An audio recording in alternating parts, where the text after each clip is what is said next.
할렐루야. 8월 31일 월요일입니다.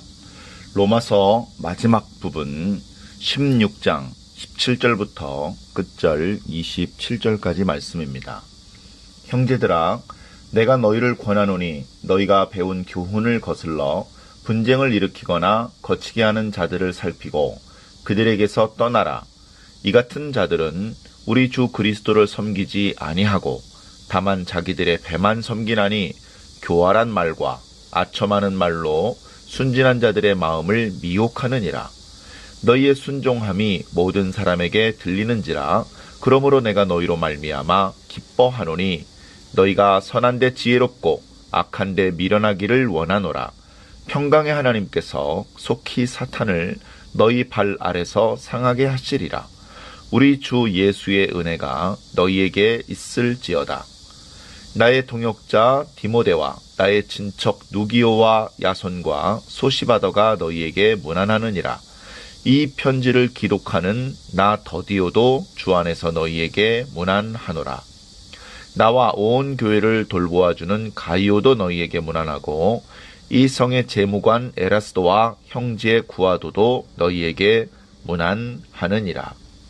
나의 복음과 예수 그리스도를 전파함은 영세전부터 감추어졌다가 이제는 나타내신 바 되었으며 영원하신 하나님의 명을 따라 선지자들의 글로 말미암아 모든 민족이 믿어 순종하게 하시려고 알게 하신 바 그 신비의 계시를 따라 된 것이니 이 복음으로 너희를 능히 견고하게 하실 지혜로우신 하나님께 예수 그리스도로 말미암아 영광이 세세무궁토록 있을지어다. 아멘. 예, 감사합니다. 이제 그동안 로마서 1장 1절부터 묵상하면서 달려왔었는데 마지막 부분까지 왔습니다. 그동안 은혜를 주신 또 지혜를 주신 능력을 주신 하나님께 먼저 감사와 영광을 돌리고 싶습니다. 자, 오늘 마지막 말씀을 보겠습니다.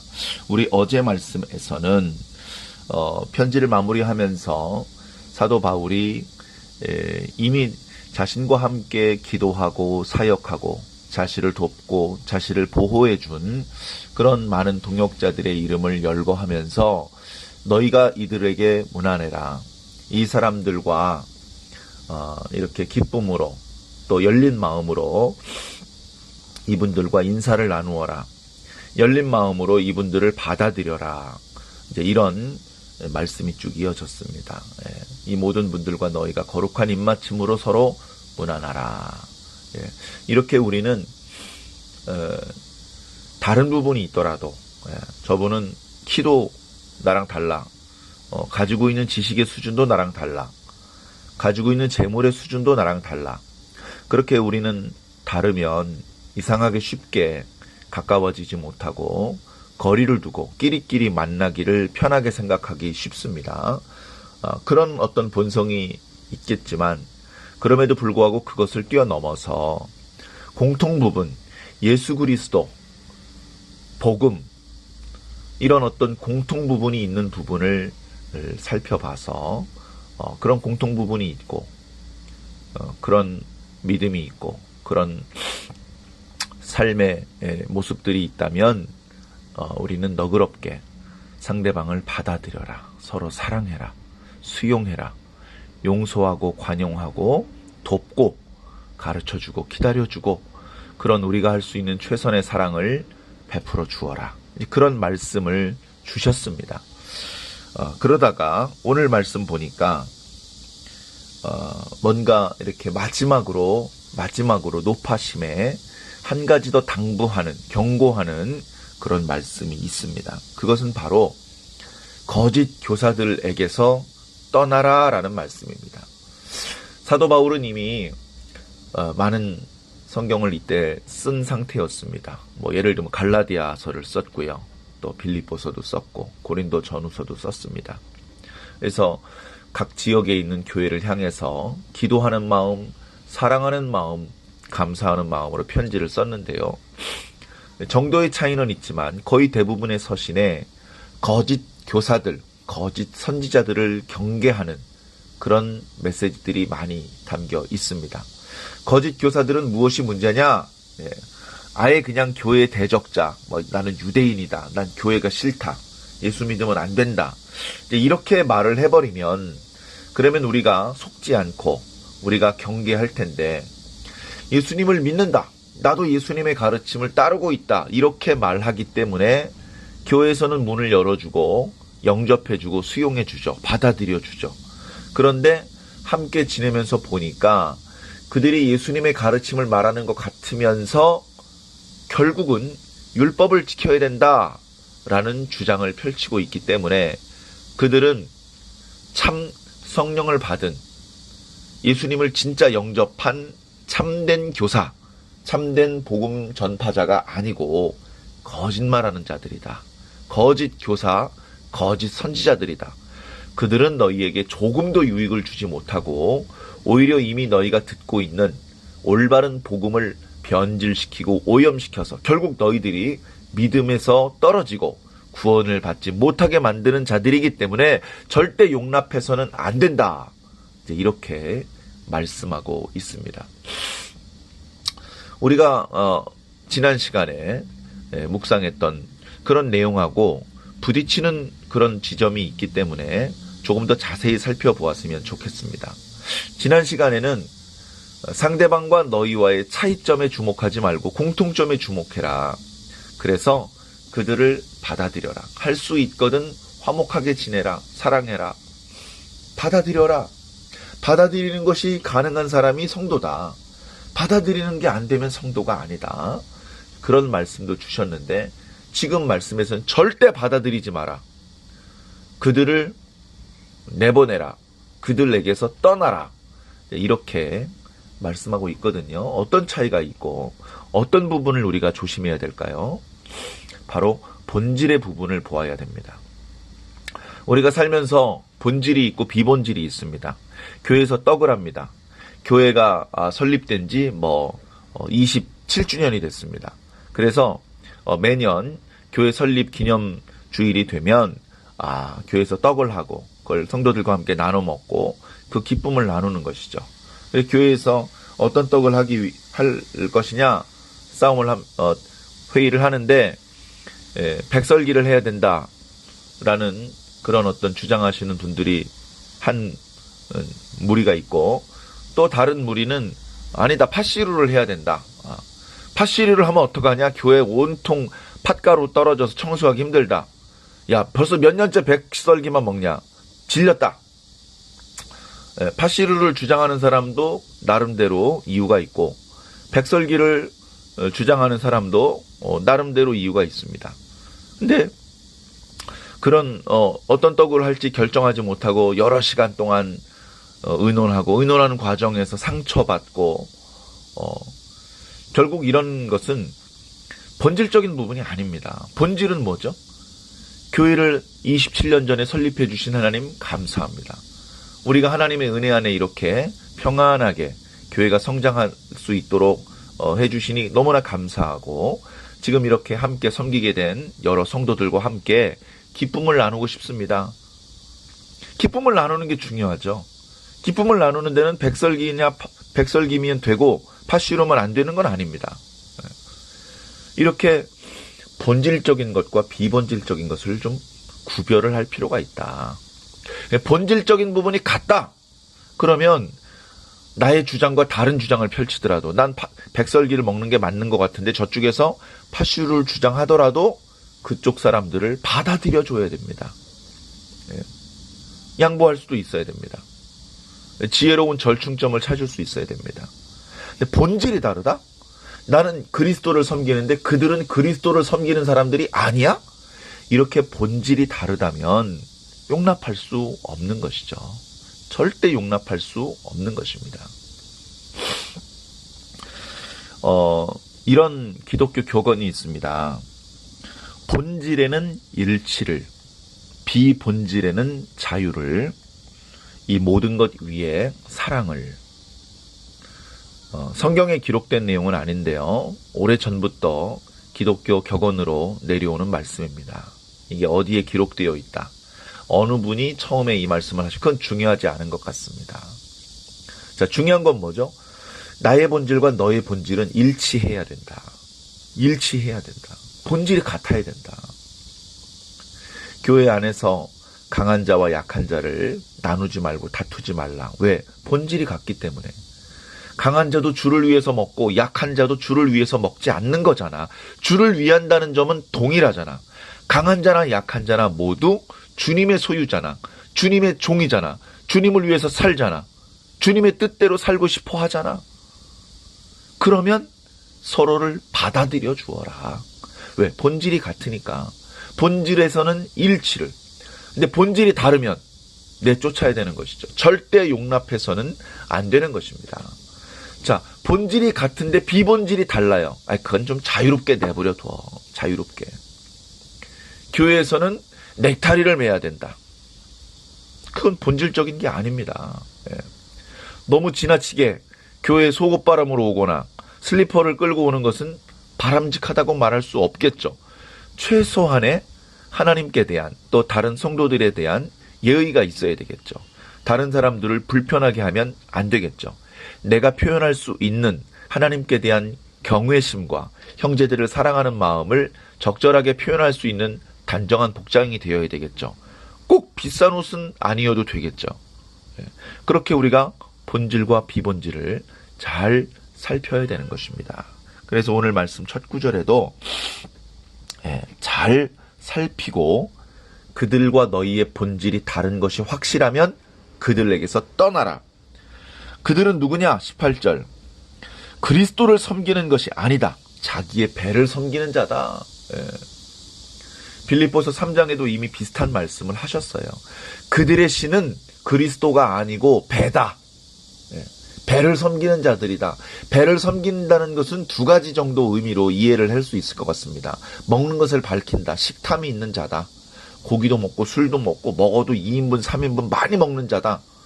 그런 의미가 하나 있고요. 또 한 가지는 이것은 먹는 것을 율법화하는 자들이다. 먹는 것에 대해서 율법의 조문을 강력하게 들이대는 자들이다. 예수 믿는 사람들이 율법을 어겨서 율법에서 부정하다고 분명히 말씀하고 있는 거, 이런 거 먹으시면 안 됩니다. 이런 식으로 교회의 많은 사람들에게 혼란을 주고 상처를 주는 자들이다. 그런 말씀입니다. 그들은 자기의 배만 섬기나니 교활한 말과 아첨하는 말로 순진한 자들, 주로 약한 자들, 이런 사람들을 미혹하는 자들이다. 너희들은 그런 사람들에게 순종하는 것이 아니라 오직 복음에 순종하고 있다는 소식을 내가 듣고 있다. 그래서 내 마음이 기쁘다. 너희는 계속해서 선한 데에는 지혜롭고 악한 데에는 미련하기를 원하노라.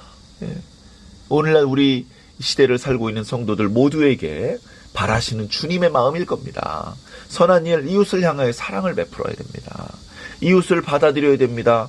일치되고 있는 본질을 주목해야 됩니다. 다투지 않아야 됩니다. 그런가 하면 본질이 다른 자들을 용납해서는 안 됩니다. 우리 개개인의 삶 속에도 아직도 용납하면 안 되는 잘못된 부분들이 많이 남아 있습니다. 과감히 버려야 됩니다. 내려놓아야 됩니다. 야곱도 그렇게 많은 은혜 체험을 했음에도 불구하고 야곱과 야곱의 가족들에게는 많은 드라빔과 같은 우상 숭배의 흔적들이 많이 있었습니다. 그것을 끌어안고 놓지 못하고 있었죠. 자기도 허용하고 가족들이 그런 잘못된 모습을 하고 있는 것을 알고 있음에도 그냥 방치시켜 놓았었습니다. 그러다가 궁지에 몰렸습니다. 세겜성에 살고 있었는데 둘째 아들과 셋째 아들이 세겜성 사람들을 도륙하고 이제 그 성에서 급히 도망쳐 나가지 않으면 안 되었습니다. 경제적으로 손실이 있겠지만 그들의 목숨이 달린 문제이기 때문에 급히 도망쳐야 하는 상황이 되었습니다. 자녀들을 야단쳤지만 상황을 바꿀 수 없었습니다. 그래서 급히 도망쳐 나오는데 그때 이제 마지막으로 의지할 것은 오직 하나님밖에 없는 상황이 되었을 때 그들은 자신들에게 있었던 모든 우상의 흔적들을 다 쏟아냈습니다. 야곱이 더 이상은 용납하지 않았습니다. 너희들에게 있는 우상의 흔적들을 다 끄집어내라. 그래서 그것을 상수리나무 아래 깊이 묻어버리고 그들 중에는 어떤 재물의 기능을 하는 것들도 있었을 텐데 아까워하지 않고 다 땅에 묻어버리고 다 씻어버리고 다시 하나님께 베델에서 만나기로 한 하나님을 다시 찾아가서 거기서 하나님 앞에 제사를 드렸습니다. 이렇게 우리는 때때로 그동안 우리에게 틈타 있던, 우리가 가지고 있던, 버리지 못하고 용납하고 있었던 비본질적인 것이 아닌 본질적인 잘못된 부분들, 그런 부분을 이제 떨어내야 됩니다. 씻어내야 됩니다. 그래서 우리들의 본질이 더 순수하게 하나님만을 섬기는 그런 모습으로 회복되어야 되는 것이죠. 그래서 우리는 계속해서 선한데 지혜롭고, 어떻게 하면 주님을 더 잘 섬길 수 있을까? 어떻게 하면 형제를, 어떻게 하면 이웃을, 어떻게 하면 원수를, 어떻게 하면 더 잘 섬길 수 있고, 우리에게 주신 이 복음을 어떻게 하면 잘 드러낼 수 있을까? 이런 부분을 더 많이 생각하고 기도해야 될 것입니다. 그런가 하면 악한 것, 이렇게 거짓 교사들 용납하지 말아야 되고, 또 우리가 주님을 섬기면서 동시에 악한 어떤 잔재들을 계속 끌어안을 수 있는 방법, 이런 거 생각할 필요가 없는 것이죠. 평강의 하나님께서 속히 사탄을, 악한 것을, 거짓 교사들을 너희 발 아래 상하게 하실 것이다. 그러면서 마지막으로 우리 주 예수의 은혜가 너희에게 있을지어다. 마지막으로 축복하고 축원하는 그런 말씀으로 사도 바울의 말이 마무리되고 있습니다. 이제 뒷부분 조금 남아있죠. 이제 마지막으로 사도 바울 곁에 있는 디모데, 또 가까이 있는 친척들이 로마에 있는 성도들에게 문안하는 모습.